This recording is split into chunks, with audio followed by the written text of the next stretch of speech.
Generalmente, cuando voy a dar una palabra, yo espero de alguna manera la confirmación de parte de Dios. Y de verdad, Dios confirma su palabra. Dios confirma su palabra. Esta vez me la confirmó ayer con un sueño que mi esposa tuvo. Y fue, pues yo digo que ella no sabe lo que voy a compartir, pero Dios le dio un sueño, le dio un par de sueños, pero este último sueño, que fue cuando, el viernes. Qué manera de dormir, qué bárbaro, la envidio tanto. Es impresionante, es un don, es uno de sus superpoderes. Y Dios me confirmó la palabra a través de un sueño. Segundo de Reyes, capítulo 6. Vamos a leer el verso 33. Segundo de Reyes, capítulo 6, versículo 33. Dice así: mientras Eliseo decía esto, el mensajero llegó y el rey dijo, ¿cómo dicen los reyes?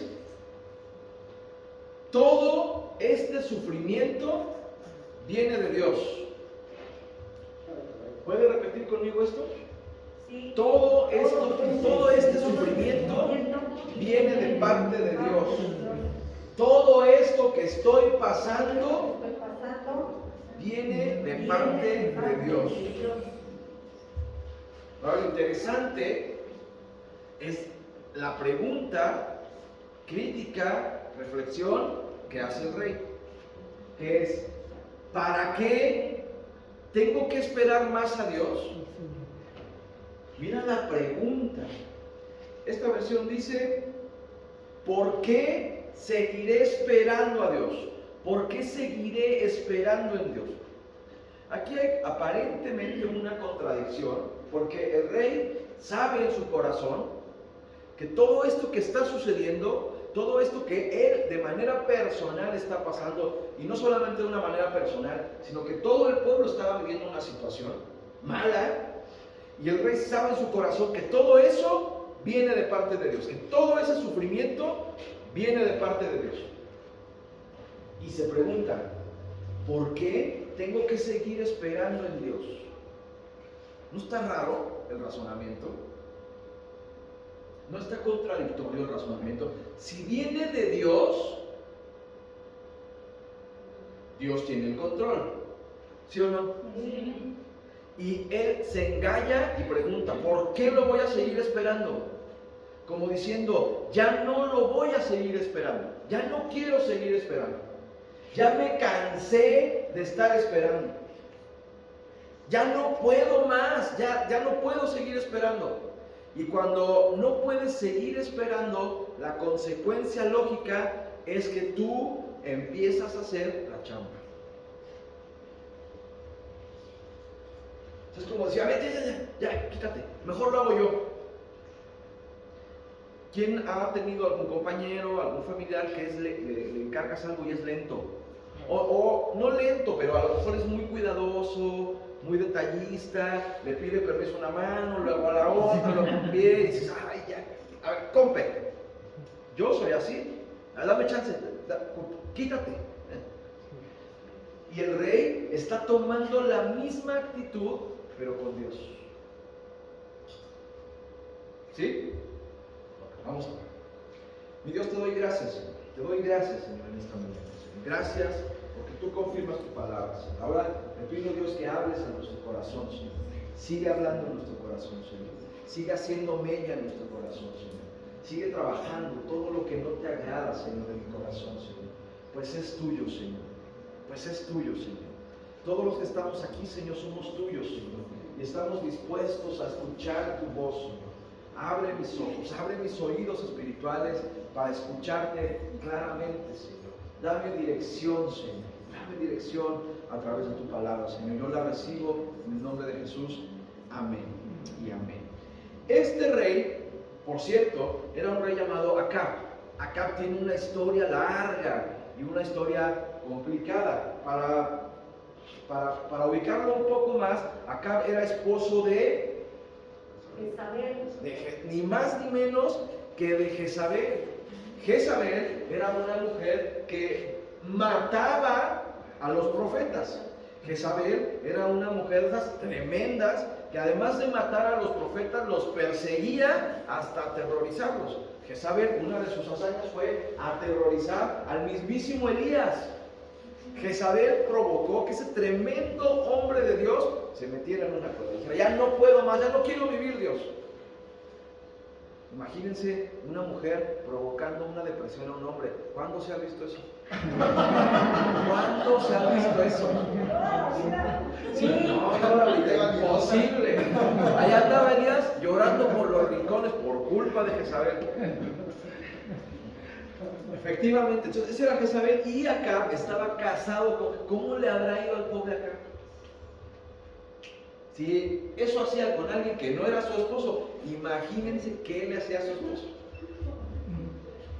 Acab tiene además otra particularidad muy importante, que es, Acab es de esos cristianos que están totalmente indispuestos a hacer un esfuerzo por ellos. Esto ya lo he dicho antes, pero Acab, su corazón se pinta de cuerpo entero cuando quiere comprar una viña, la viña de Nabot, y la viña de Nabot tiene una particularidad, que está al lado de donde vive Acab, y la quiere comprar no por la viña, sino porque está al lado y no se quiere esforzar. ¿Habrá algún hermano así aquí?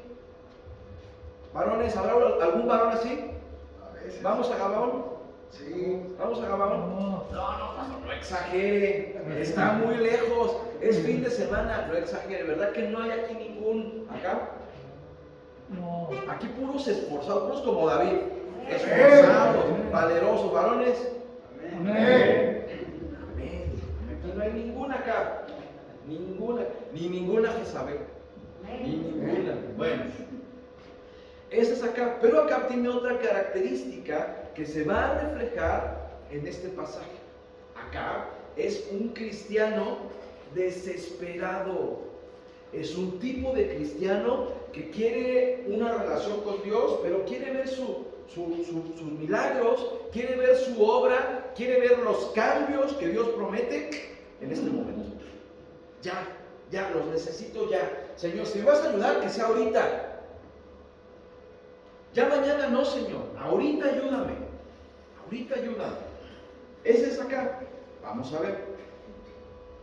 a ver cómo empieza la historia. Váyase a este mismo capítulo. Bueno, antes de revisar la historia, yo le pregunto, ¿por qué tiene que esperar usted a Dios? Porque usted tiene que esperar a Dios, yo tengo que esperar a Dios. ¿Por qué lo tiene que esperar? Porque no espera que cumpla su promesa. ¿Pero por qué? Porque es Dios, ¿no? ¿Por qué qué? Él tiene el control. Él tiene el control. Claro, se lo podemos pelear, ¿eh? Le podemos pelear a Dios el control. Sí, hay quien lo ha intentado. ¿Y cómo nos va? Cuando queremos nosotros el control, ¿cómo nos va?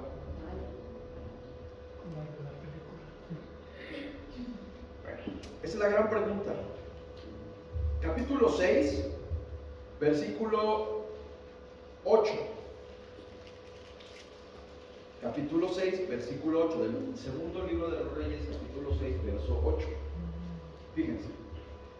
Cada vez que el rey de Aram, en su versión dirá el rey de Siria, entraba en guerra con Israel, consultaba con sus funcionarios y les decía: movilizaremos nuestras fuerzas en tal y tal lugar. Sin embargo, de inmediato Eliseo, hombre de Dios, es decir, Eliseo representa la palabra de Dios revelada, la palabra de Dios para el creyente, eso representa Eliseo.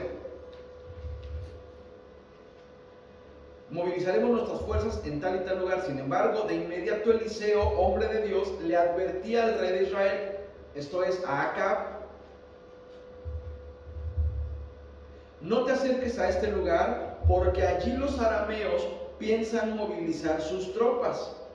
Entonces el rey de Israel mandaba un aviso al lugar indicando indicado por el hombre de Dios. Varias veces Eliseo le advirtió al rey para que estuviera alerta en estos lugares. La situación es la siguiente: el rey de Siria y el rey de Israel están peleando de continuo. Solamente que el rey de Israel, a diferencia del rey de Siria, tiene el consejo de parte de Dios nítido, oportuno, para que el ejército de Siria, que es más fuerte que el de Israel, no batalle y esté alerta, y cada vez que tenga que moverse, se tenga que mover. Es decir, la palabra de Dios, Eliseo le está diciendo de continuo, le está chismeando de continuo al rey de Israel lo que el enemigo va a hacer.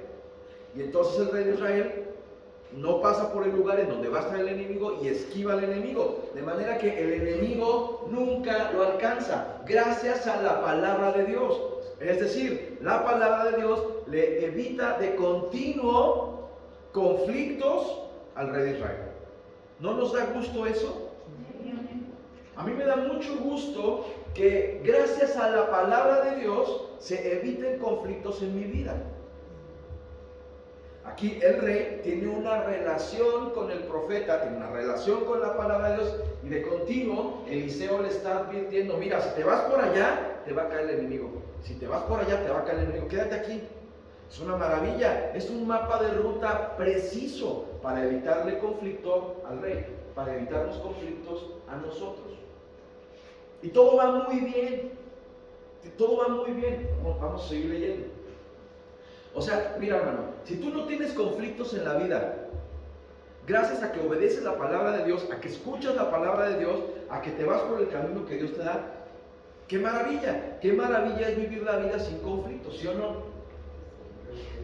O alguien dice: ay, Señor, que tengo un problema hoy, que choque hoy, Señor. Nadie se despierta así, ¿verdad? Ojalá que me corran hoy. A menos que ya estés hasta el gorro de tu jefe o lo que sea, pero nadie se levanta así, ¿verdad? Todo el mundo es natural del ser humano, pues la aversión al conflicto, ¿verdad? Por lo menos los de mi especie evitamos el conflicto. No sé usted. Bueno, y esto va muy bien, fíjate, dice, verso 11: esta situación disgustó mucho al rey de Siria y llamó a sus oficiales y les preguntó: claro, como el enemigo no te encuentra, porque Dios te evita los conflictos, eso hace enojar al enemigo. Muy bien. Y preguntó, el rey de Siria le preguntó a sus oficiales: ¿quién de ustedes es el traidor? ¿Quién ha estado informándole al rey de Israel acerca de mis planes? No somos nosotros, mi señor el rey, respondió uno de sus oficiales. Eliseo, el profeta de Israel, le comunica al rey de Israel hasta las palabras que usted dice en la intimidad de su alcoba. El rey de Israel, gracias a la palabra de Dios, gracias al profeta Eliseo, sabe hasta lo que el enemigo dice en su intimidad. ¿No te encantaría? ¿Tú crees que al presidente de Ucrania no le encantaría saber hasta lo que Putin dice en su intimidad? Ahora sería fantástico para él, es el rey de Ucrania, para el presidente de Ucrania. Sería fantástico. Por cierto, dicen las malas lenguas que Putin está enfermo. O sea, está muy raro, pero le encantaría saber todo lo que hace Putin a Zelensky. Y yo no digo que a Putin le encantaría saber todo lo que hace Zelensky, porque ya lo sabe. Ese sí lo sabe, me queda claro. Me queda claro que está muy disparejo el pleito. Saber lo que piensa Biden y lo que dice Biden. O lo que piensa Biden, ¿verdad? Así es.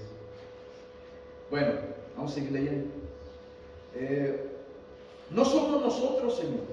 Verso 13. Vayan a averiguar dónde está Eliseo, les ordenó el rey, para mandar soldados a capturarlo.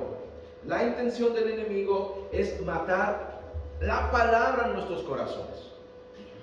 Esa es la intención del enemigo, que la palabra se muera.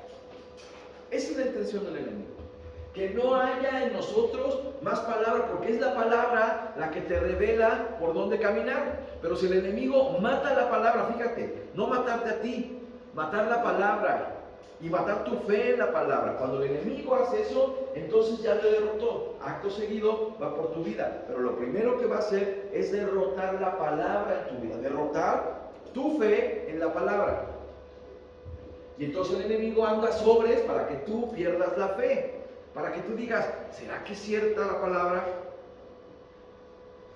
Cuando uno cuestiona la palabra, ahí la palabra se empieza a morir. Acto seguido viene la derrota sobre tu vida. Fíjate cómo funciona. Seguimos leyendo. Luego le avisaron, Eliseo está en Dotán.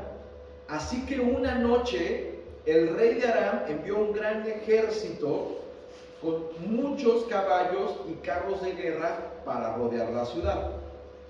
Al día siguiente, cuando el sirviente del hombre de Dios se levantó temprano y salió, había tropas, caballos y carros de guerra por todos lados. ¡Oh Señor! ¿Qué vamos a hacer ahora?, gritó el joven a Eliseo. No tengas miedo, le dijo Eliseo. Hay más de nuestro lado que del lado de ellos. Este pasaje es bien conocido, ¿no? Hay más de nuestro lado que del lado de ellos. Bueno. Entonces, Eliseo oró, oh Señor, abre los ojos de este joven para que vea. Porque la fe es un asunto de ver. Así que el Señor abrió los ojos del joven y cuando levantó la vista vio que la montaña alrededor de Eliseo estaba llena de caballos y carros de fuego. ¡Qué maravilla! ¡Qué maravilla que el Señor abra nuestros ojos espirituales y podamos ver la realidad como Él la ve! Si la viéramos como Él la ve, no tendríamos miedo en lo absoluto. A nada, en lo absoluto. Porque entonces podríamos ver que son más los que están de nuestro lado que los que nos están acosando, que los enemigos. ¡Qué maravilla! Hermano, ¿tú puedes creer eso? Que son más los que están de tu lado a pesar del problema. Son más los que están de nuestro lado que el propio problema. Es una maravilla. A mí eso me llena de gozo. Porque el Señor hoy te dice, tranquilo, no tengas miedo. Son más los que están de tu lado. No te va a pasar nada, hombre. ¿Estás seguro? Porque mira, hay un gran ejército mayor al que te acosa, mayor al que te acecha, que el que estás viendo. Seguimos leyendo. Entonces Eliseo oró, oh Señor, abre los ojos de este joven para que vea. Así que el Señor abrió los ojos del joven, Giezi, y cuando levantó la vista, vio que la montaña alrededor de Eliseo estaba llena de caballos y carros de fuego. ¡Qué maravilla! Cuando el ejército sirio o arameo avanzó hacia él, Eliseo rogó, oh Señor, ahora haz que ellos queden ciegos. Entonces el Señor los hirió con ceguera, tal como Eliseo había pedido. A mí me maravilló esta parte, porque ¿puedes contar un pedazo del sueño que tiene todo que ver con lo que estoy diciendo? Tantito, cuéntanos un poquito del sueño. ¿De lo fácil que quieres?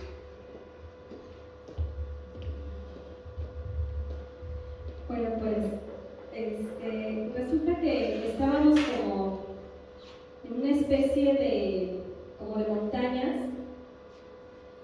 y se venía una persecución, pero en realidad era un ejército muy grande el que venían o que se veían. Le digo a mi esposo que parecían como si fueran termitas, era tan grande, y entonces pues todo el mundo empezaba pues a correr, pero la cuestión es que recibíamos la indicación de que nosotros no teníamos que correr por el lugar recto, por el lugar fácil, sino que Dios nos decía que teníamos que correr hacia una montaña. Yo decía, ¿cómo nos vamos a subir a esa montaña si está demasiado escabrosa, no? Tan solo de verla, yo decía, no, cuando pongamos un pie, nos vamos a caer. Y entonces decía, no, es que, o sea, pero ¿cómo no? Y entonces había como ese sentir de no, es que yo te estoy dando la indicación de que te vayas por ahí. Y yo veía cómo la gente seguía caminando por el camino recto. Y yo decía, híjoles, pero es que, o sea, mis hijas, ¿no? Y entonces... ¿Con tu marido no? Vámonos. No, entonces decía mi esposo, vámonos, ¿no? Y decía, es que Dios dijo que por ahí no, o sea, Dios dijo que por aquí, por este monte. Pero yo como que tenía esa duda, ¿no? O sea, ajá, y ahorita que suba y va para abajo, ¿no? Y entonces me decía, bueno, si Dios dijo eso, entonces hay que subir por ahí.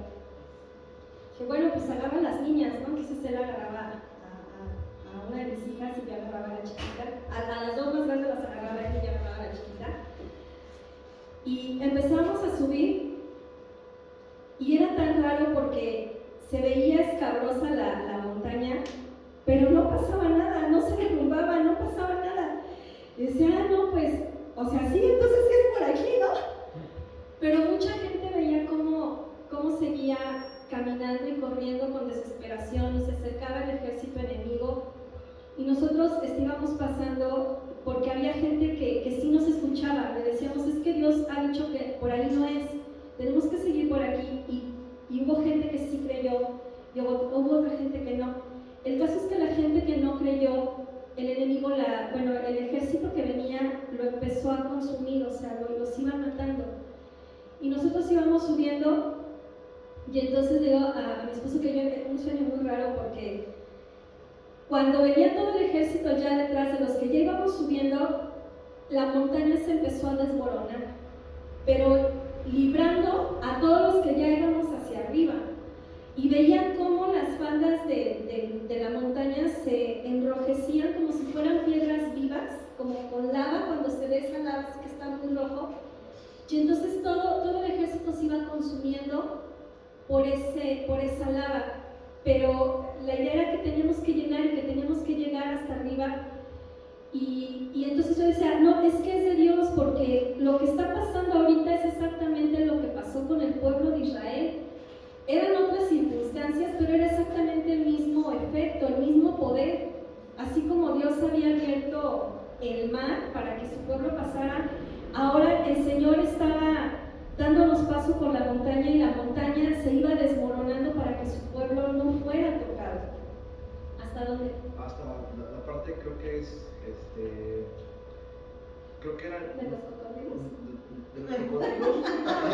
No fumé nada, Hay una es parte- más, no cené. Hay una parte en lo que decías. Ah, ok, eso fue de los cocodrilos. Mario Bros. Sí, algo así. Entonces, total que llegábamos hasta arriba, hasta la planicie, venía mucha gente con nosotros, pero pasábamos y había, en esa planicie, había muchas casas, construcciones, y se veía como si fuera un riachuelo y bajaba, así, ¿no? Pero lo curioso es que se veía de todos modos ese mismo camino que los demás iban siguiendo, y hubo gente que aunque la indicación se le dio que teníamos que seguir, hubo gente como que dijo, no, es que si seguimos nos van a alcanzar.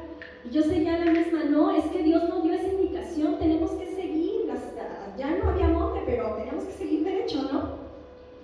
Y no, es que nos van a alcanzar. Y esa gente tuvo miedo y entonces lo que empezaron a hacer es tapar como esa vereda. El problema es que, y yo me ponía a pensar, a veces nosotros queremos también ayudar a Dios. Dios no dio la indicación de que taparan la vereda. Dios decía que teníamos que seguir. Y entonces toda esa gente que trabajó para tapar la vereda, toda esa gente fue alcanzada también por el ejército. Pero yo seguía insistiendo en que Dios había dado la instrucción. Entonces, total que yo veía así un río y Dios seguía diciendo pues que tenía que pasar por ahí. Y cuando voy viendo, porque ya era de noche, yo veía cocodrilos. Yo le decía a mi esposo, no, es que por aquí no es. ¿Por dónde dijo Dios? Pues dijo que derecho. Y entonces digo, pero es que vi los cocodrilos. Pero si Dios dijo, ahora era él quien me la estaba remitiendo. Si Dios dijo que teníamos que ir por ahí, pues tú síguele. Y yo decía, no, sí, es que sí tienes razón, porque si Dios ya nos sacó de aquí, Dios ya nos libró, pues hay que seguirle, ¿no? Digo, pues si ya Dios nos metió en esto, Dios nos va a Entonces ya llegábamos y luego ya como que él se acercaba conmigo y que veía los cocodrilos, dice, oye, no, sí, los cocodrilos. No, pues yo creo que no. Le digo, no, a ver, espérate. O sea, si ya Dios nos dijo que era por ahí, ahora tenemos que pasar. Pero fue muy curioso porque de repente yo vi a los cocodrilos, le veía la cabeza, pero ahora la cabeza estaba hundida en la tierra. Todos los cocodrilos. Y él me decía, no, pero es que mira los cocodrilos. Digo, no, míralos bien. Y los veía y veíamos que todos los cocodrilos tenían la cabeza abajo. Le digo, es que ahora es cuando. Y agarra a tus chamacas y córrele, ¿no? Y pasábamos corriendo y entonces llegábamos como a una especie de camino pedregoso y había policías y la policía andaba tras de los que habían logrado salir del ejército. Pero la verdad es que ya estábamos arriba, ¿no? Y estaban ellos, no, pues es que tenemos que seguir caminando. Y entonces le decía, bueno, ¿y ahora? No, pues tenemos que caminar. Pues ya no estamos aquí, Dios, pues ahora hay que seguir todavía, no importa. Entonces íbamos pasando y veo a mi esposo que de repente se empezó a dar como un desnivel. Primero se veía así plano y de repente se empezó a como a separar. El camino de donde nosotros íbamos estaba abajo, iba otro arriba. Y entonces los policías que andaban tras de la gente que había quedado, digamos, que había logrado escapar, andaba atrás de nosotros, no nos veía, porque entonces la policía pasaba por el camino de arriba y nosotros íbamos por abajo. Entonces yo veía, puedo ver cómo Dios guarda a sus hijos. O sea, si Dios ya nos dio la indicación y nos está diciendo que por ahí, a pesar de las circunstancias y de las adversidades que nosotros podamos ver, Dios nos va a librar. La cuestión es seguir confiando. Y de repente, cuando ya logran pasar esos policías y que ya nosotros logramos pasar, llegamos a una pradera. Y esa pradera estaba llena de flores. Y era como un campo muy bonito. Y ahí me desperté. Porque me pateó. Miren lo que pasa en el versículo 18. Cuando el ejército arameo avanzó hacia él, Eliseo rogó, oh Señor, haz que ellos queden ciegos. Haz que los enemigos se queden ciegos. ¿Qué le pasó a los cocodrilos y qué le pasó a los policías? Y ahorita lo voy a... Pues en el sueño así parece como pues, un sueño, ¿no? Pero tiene todo un sentido que ahorita es a lo que quiero llegar. Pero hay una moraleja muy importante del sueño, que los policías son más peligrosos que los cocodrilos. ¡Diablo,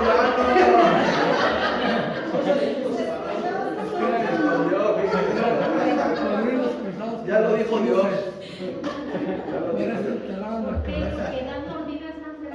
No sé.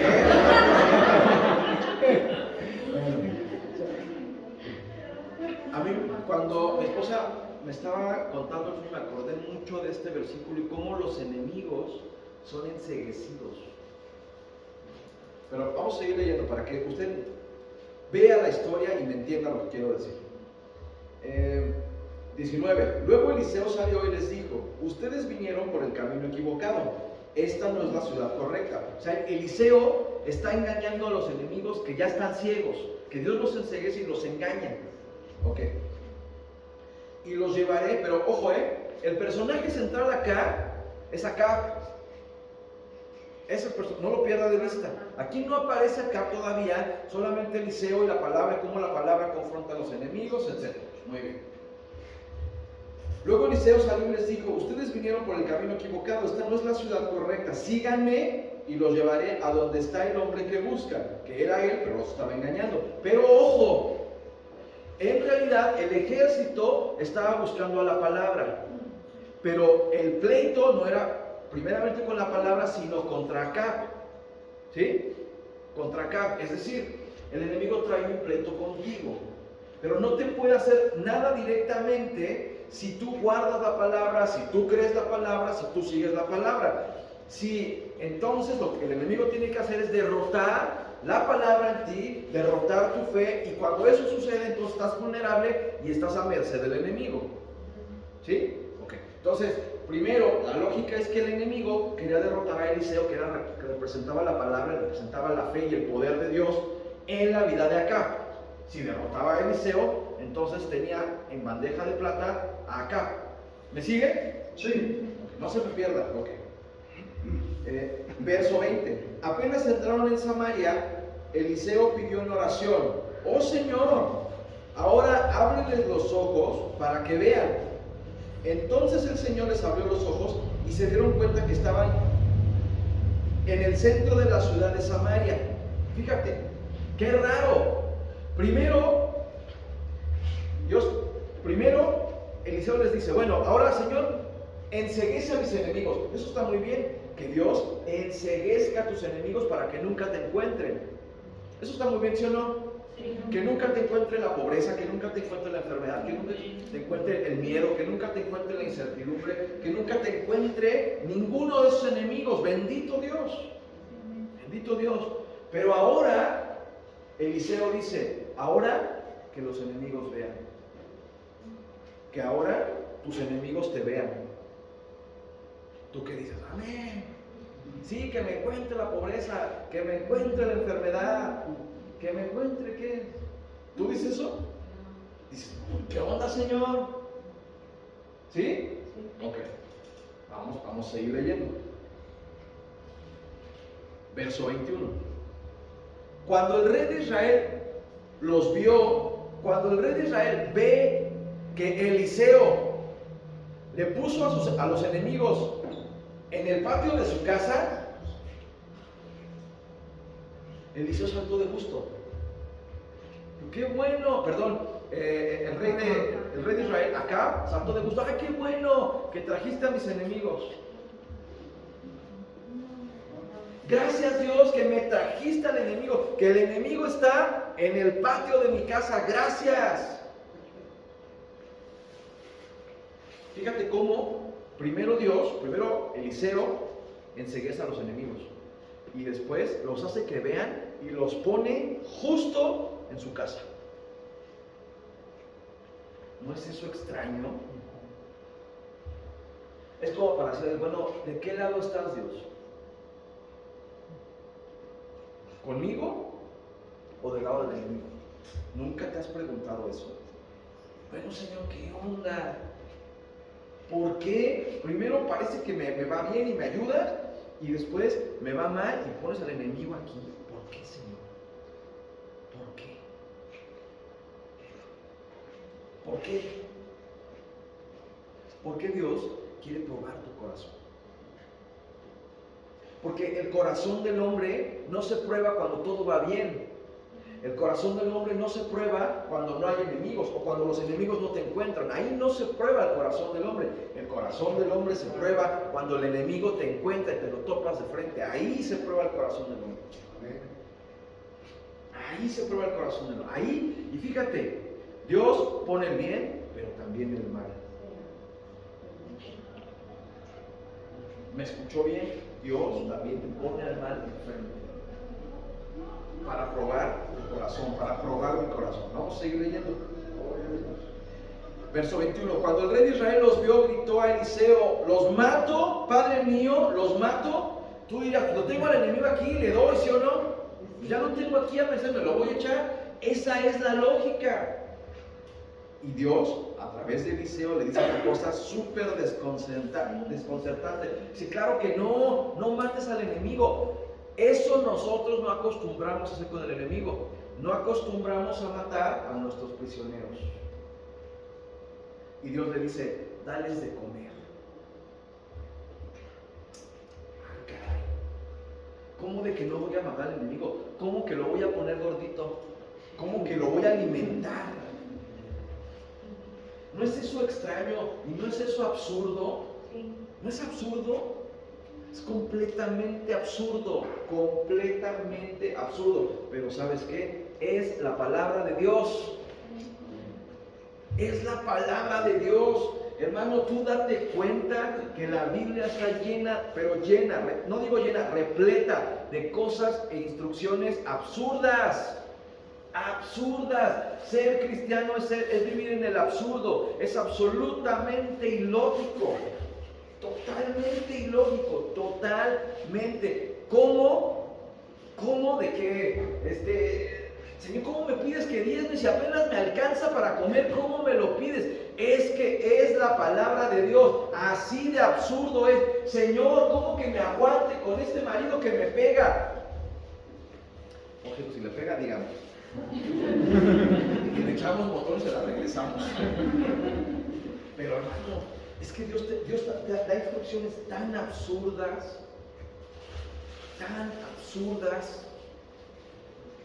y uno que tiene una mente lógica y racional le cuesta tanto trabajo entender a Dios. No, Señor, pero ¿no te parece que es mejor hacerle por acá? Acá le está diciendo, Señor, ¿estás seguro que no los tengo que matar? ¿Estás seguro que les tengo que de comer?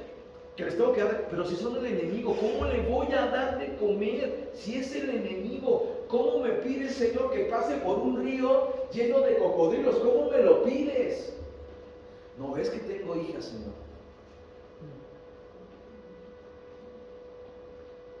Y Dios te habla cosas absurdas.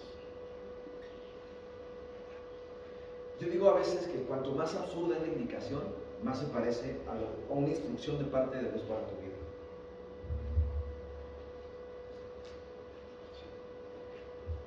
Y nosotros queremos que sea lógico. Nosotros queremos que Dios se ajuste a nuestra lógica. Imposible. Imposible. Pero seguimos leyendo. ¿Me va siguiendo? Sí. No se me desespere, ahí vamos. Cuando el rey de Israel los vio, gritó a Eliseo: ¿los mato, padre mío? Claro que no, contestó Eliseo. ¿Acaso matamos a los prisioneros de guerra? Dales de comer y de beber y mándalos de regreso a su casa con su amo. Entonces el rey obedeció, hizo un gran banquete para ellos y luego los mandó de regreso a su amo. Los obedeció simple y sencillamente porque no estaba en peligro su vida. Tenía bajo su control al enemigo. Estaba el enemigo ahí, hay nanita, pero estaba bajo su control. Y entonces obedeció la palabra y los alimentó, los despachó y los despidió para su casa. Y ahí el enemigo se regresa. Pero lo interesante empieza en el capítulo 7, perdón, en el siguiente versículo. Váyase ahora al verso 24. Aquí en realidad empieza la historia. Sin embargo, tiempo después, el rey de Siria reunió a todo su ejército y sitió Samaria. Como consecuencia, hubo mucha hambre en la ciudad. Estuvo sitiada por tanto tiempo que la cabeza de un burro, no volteé a ver a nadie, se vendía por 80 piezas de plata y 300 mililitros de estiércol de paloma se vendía por 5 piezas de plata. Cierto día, mientras el rey caminaba por la muralla de la ciudad, cavilando, pensando, meditando. Imagínense al rey, está sobre la muralla de la ciudad, está pensando, está en la situación crítica. Él está en la muralla y está viendo cómo el enemigo está rodeando la ciudad. ¿Qué crees que estaba pensando el rey? Hagamos un esfuerzo de imaginación. ¿Qué se te ocurre? A ver, si vas siguiendo la historia, algo se te va a ocurrir.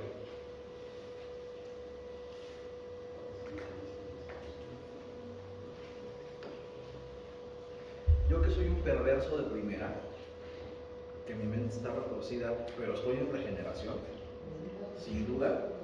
Soy ese rey que va caminando por ahí y veo al enemigo ahí. Oh, Señor, si ya los tenía en la mano, ¿por qué no me dejaste matarlos? ¿Por qué hasta me dijiste que los alimentara?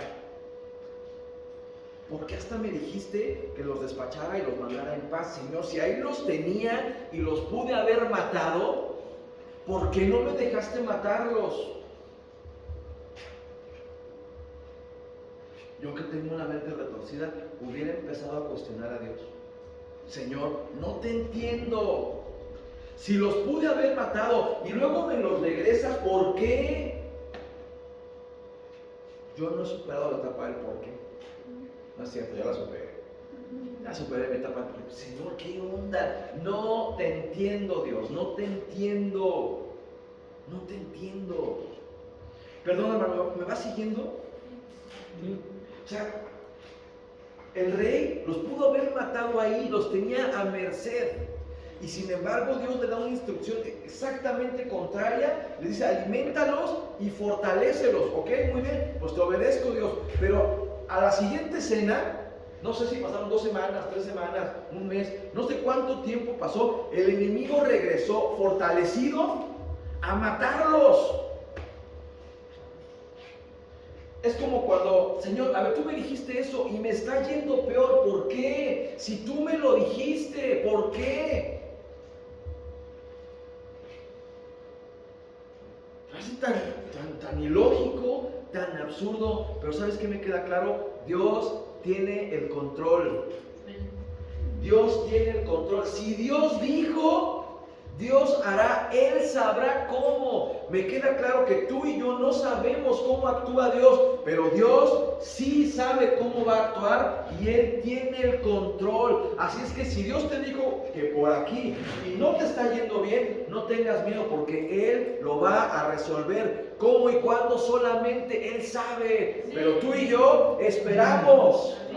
Pero tú y yo esperamos. Tú y yo seguimos caminando. Aquí nadie se raja. No, Señor, está muy difícil ser cristiano. Nada. Aquí nos aguantamos y esperamos. Porque si Dios nos dijo, Él hará. Él hará. Si Dios te prometió algo, Él sabrá cómo y cuándo. Pero Él lo hará. Aunque parezca que está color de hormiga la situación. Él hará. Él hará. Dice Isaías, ¿cuándo se ha visto que el barro, la vasija de barro se voltea y dice, oye, como que no sabes qué estás haciendo, alfarero? ¿Cuándo se ha visto eso? ¿Alguien ha visto eso? No. Tú que trabajas con el acero, ¿alguna vez un pedazo de acero te ha dicho, oye, ¿qué estás haciendo? ¿O sí? A lo mejor lo habrás soñado, pero no creo que haya pasado alguna vez, ¿verdad? No. El pedazo de fierro se deja trabajar por el herrero, ¿sí o no? Pero nosotros, Señor, ¿qué onda, Señor? Yo sé que usted no. Yo sé que usted es un santo de Dios. Yo sé, pero yo, Padre, ¿qué onda, Señor? ¿Por qué? Ok, vamos a seguir leyendo.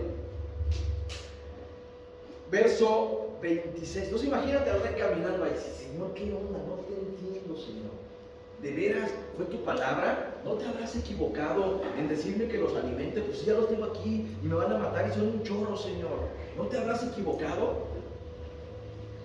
Y en el verso 26, allí se desnuda el corazón de acá. Fíjate qué situación desnuda el corazón de acá. Todo iba muy bien, hasta que aparecieron las mujeres. Moraleja, las mujeres son más bravas que los cocodrilos policías. Sí, seguro. 26. Cierto día, mientras el rey de Israel caminaba por la muralla de una ciudad, una mujer lo llamó. Mi señor el rey, por favor, ayúdame, le dijo. Él le respondió, si el Señor no te ayuda, ¿qué puedo hacer yo? Aquí hay dos situaciones, que el rey pues tiene sus dudas y está pensando cómo va a derrotar al enemigo, está diciendo, bueno, Señor, pues como que te pasaste, los hubiera matado ahí, y está cuestionando, y está pensando, y está diciendo, está con la lucha mental. Pero la lucha se inclina a favor del enemigo cuando aparece esta mujer.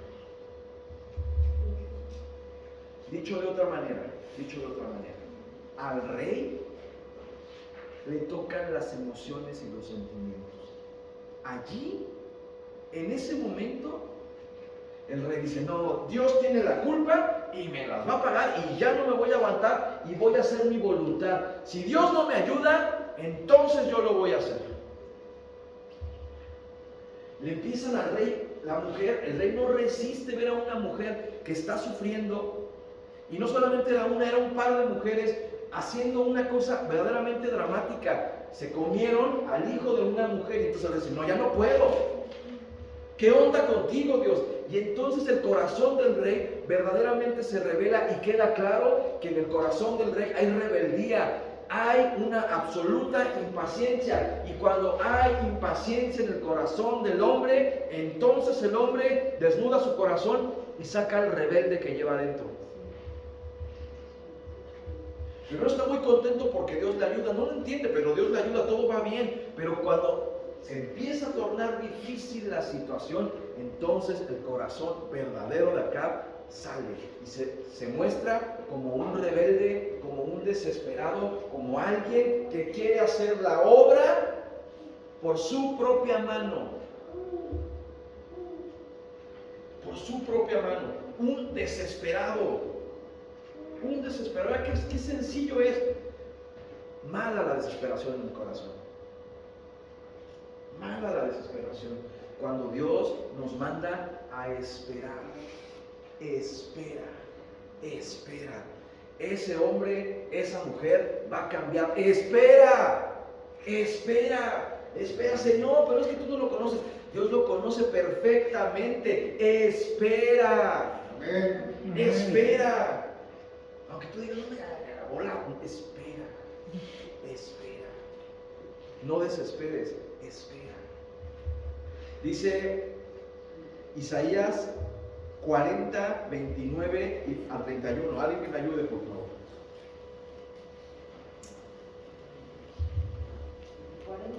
40, 29 al 31.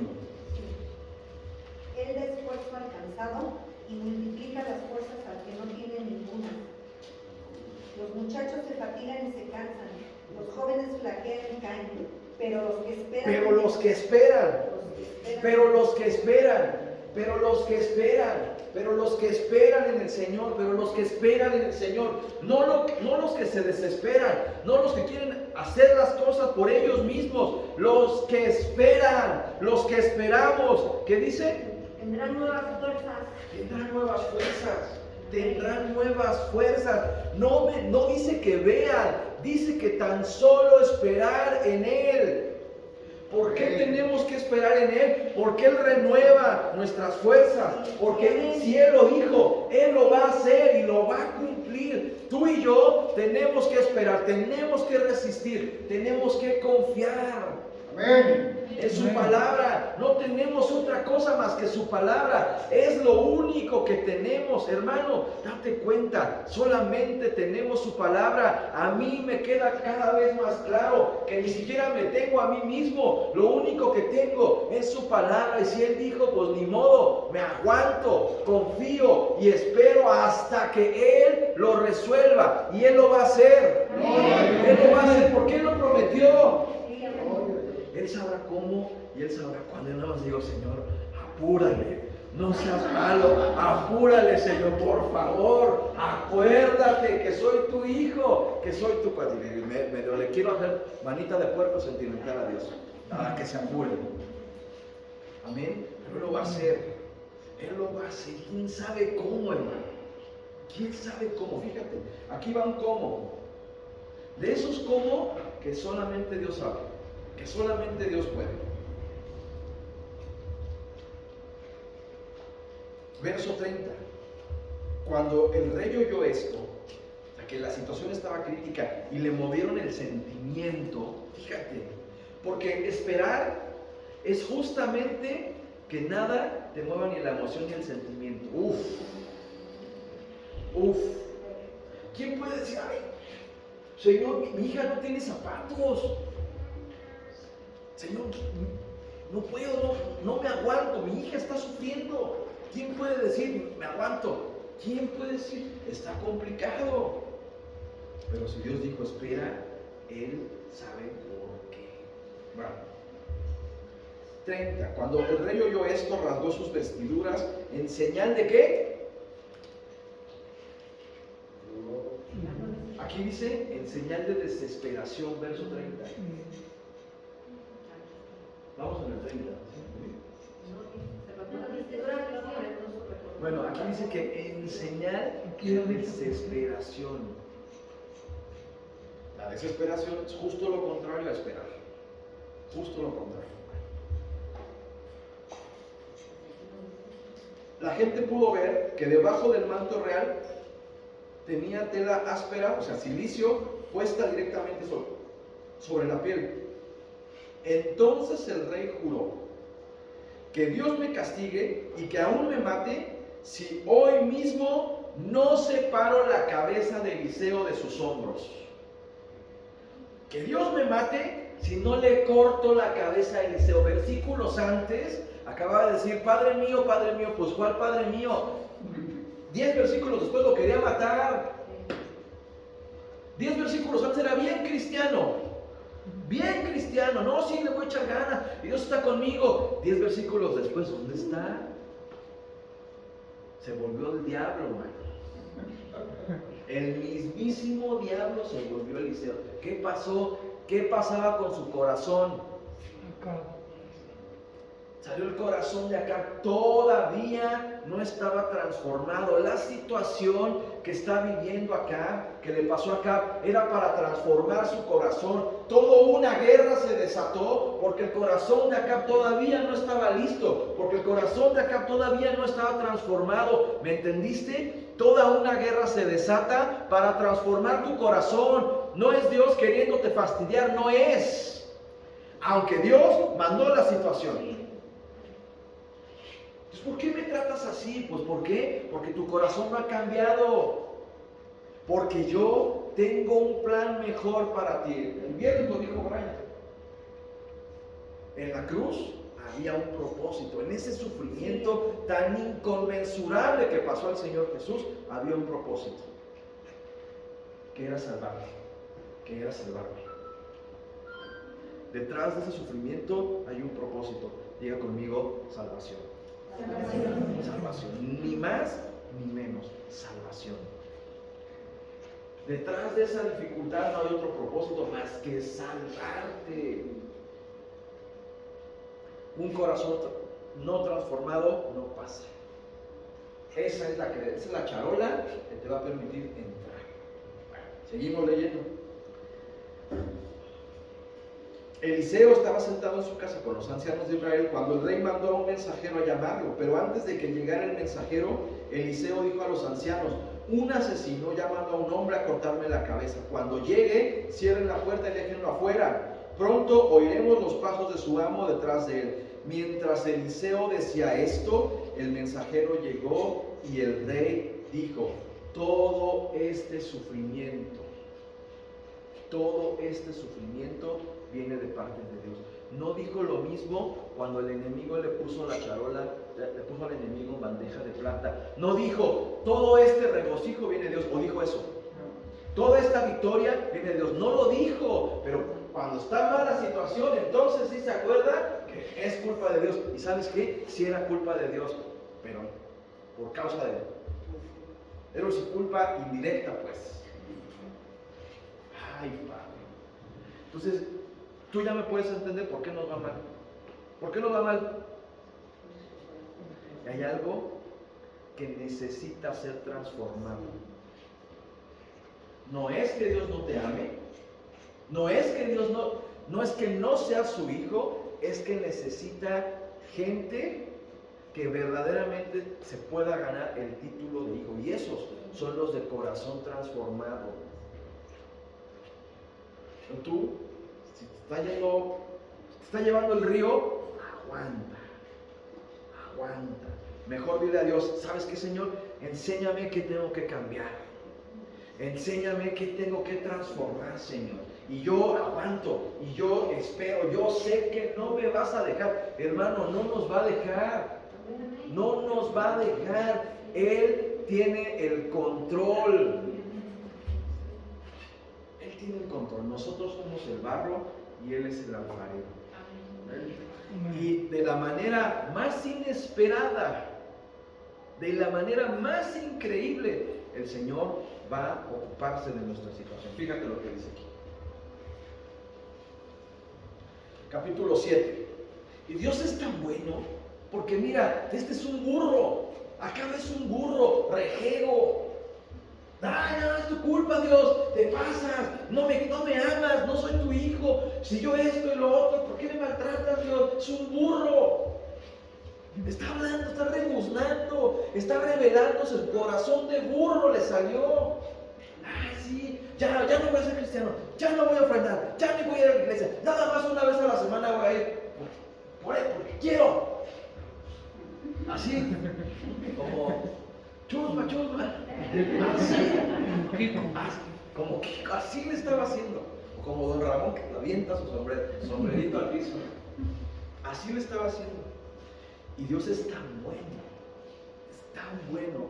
En el versículo 7, Dios a través de Eliseo le responde. Escucha el mensaje del Señor. Eso dice el Señor para ti. Mañana, a esta hora, en los mercados de Samaria, 7 litros de harina selecta costarán apenas una pieza de plata y 14 litros de grano cebada, de grano de cebada costarán apenas una pieza de plata. Le dijo, mañana se va a resolver. Oye, yo a uno que rebuzna así que vete, síguele, no me importa, ni te dirijo la palabra, pero Dios es tan bueno que no le importó los ¿cómo se llama lo que es el burro? Las rebuznadas del burro, no le importó, que en su infinita misericordia le dio su palabra, y una palabra tan buena. Pero fíjate, era tan buena, pero tan increíble, ¿qué crees que pasó por acá? No la creyó. Era una palabra tan buena, pero tan increíble, que no la creyó. Le dijo, se va a resolver, mañana se va a resolver, y de buenas a primeras el precio va a bajar drásticamente.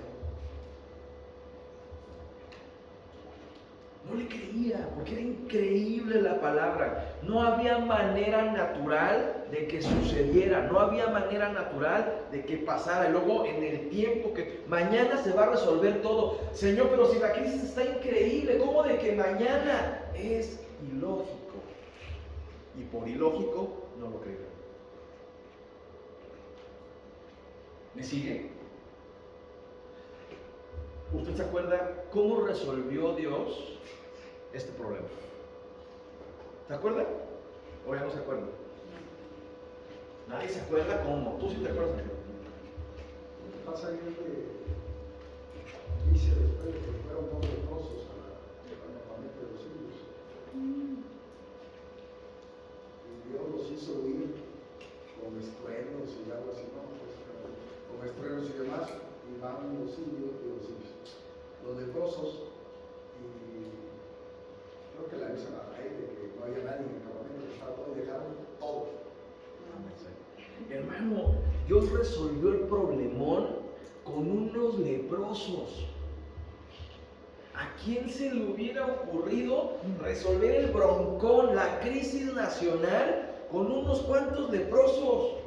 Era absolutamente inesperado, absolutamente ilógico que Dios lo resolviera así. Pero ¿sabes qué? Él tiene el control. Él sí sabe. Tú y yo no sabemos. Él sí sabe. Él es omnisciente, omnipotente. Él sí puede. Tú y yo no. No nos imaginamos la solución, pero Dios sí, porque Dios tiene el control. Él sigue siendo Dios. ¿Quién dijo miedo?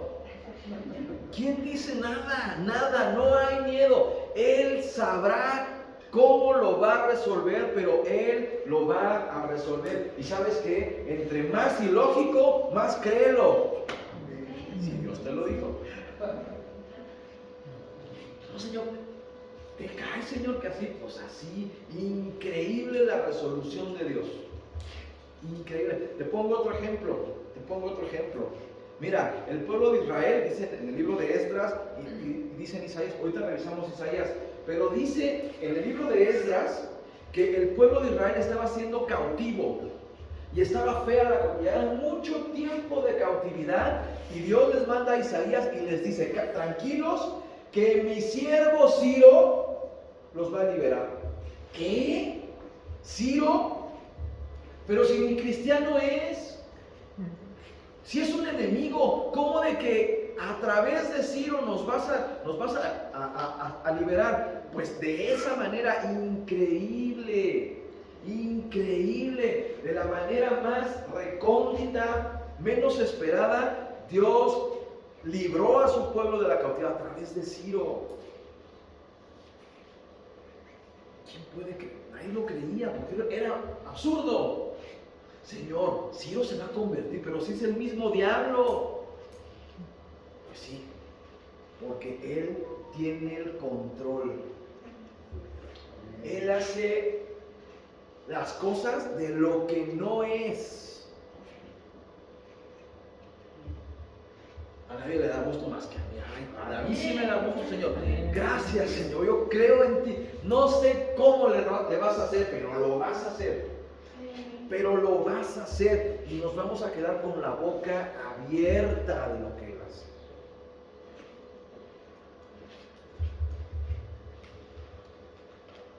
Isaías 45, 1 al 8.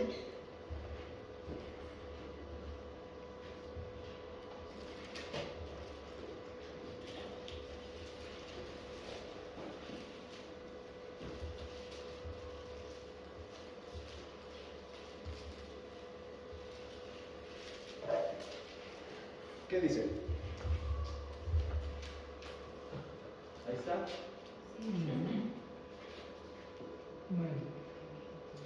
No, bueno, esa parte, pero quiero más bien que veamos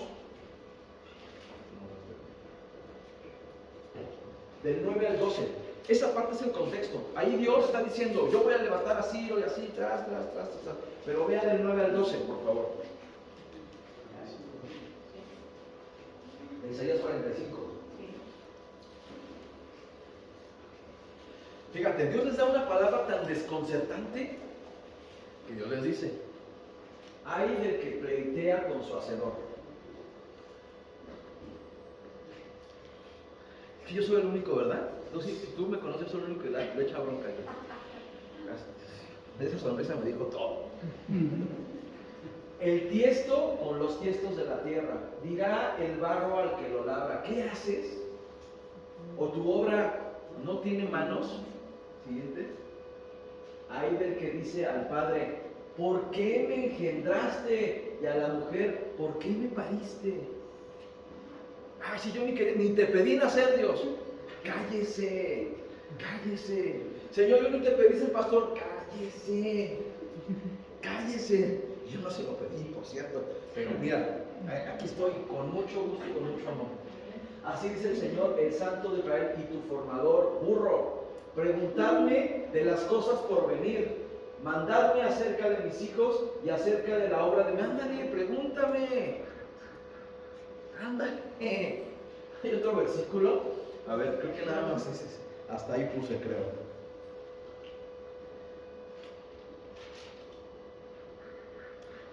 En Génesis 11, no lo busquen, nada más escuchen. En Génesis 11 aparecen dos cosas: Nimrod y la Torre de Babel. Pregunta: ¿por qué Nimrod hizo la Torre de Babel?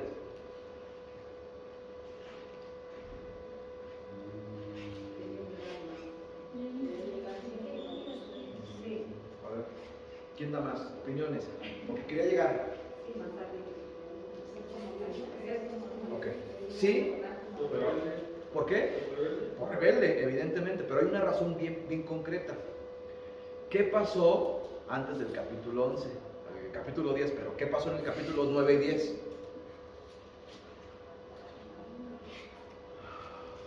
El diluvio. Entonces dijo Nimrod, esa es mi interpretación, no dice la Biblia, dijo Nimrod: bueno, como el diluvio estuvo muy feo y inundó todo, fácil, vamos a construir una torre tan alta que no haya agua capaz de llegar a esa torre. Es decir, la actitud de Nimrod es: bueno, pues sí, está fea la situación, está feo esto que Dios probablemente mande, Y entonces la actitud de Nimrod es salirse de la voluntad de Dios de una manera tan sencilla. Yo me voy a proteger solo. Yo me voy a cuidar solo. Yo puedo hacerlo solo. Yo no necesito a Dios para librarme del diluvio. Es un razonamiento bien sencillo, hermano. Todos lo hemos pensado. ¿O no? Todos lo hemos pensado. En alguna forma y en alguna medida, todos lo hemos pensado. A ver, yo no necesito a Dios para esto. Yo solito puedo. Y entonces Nimrod vio el diluvio y dice, no, ya me la sé, me voy a proteger aún de lo que Dios mande. Y entonces Nimrod empieza a hacer las cosas con sus manos. Dice la Biblia, el original, primer cazador, primer poderoso contra Dios. Contra Dios. Dicen que era un dictador, que era un autoritario, que era una especie de Hitler de la antigüedad. Y un razonamiento tan sencillo como es. Dice la Biblia en Génesis 11 que Nimrod dice, piedras, no necesito piedras.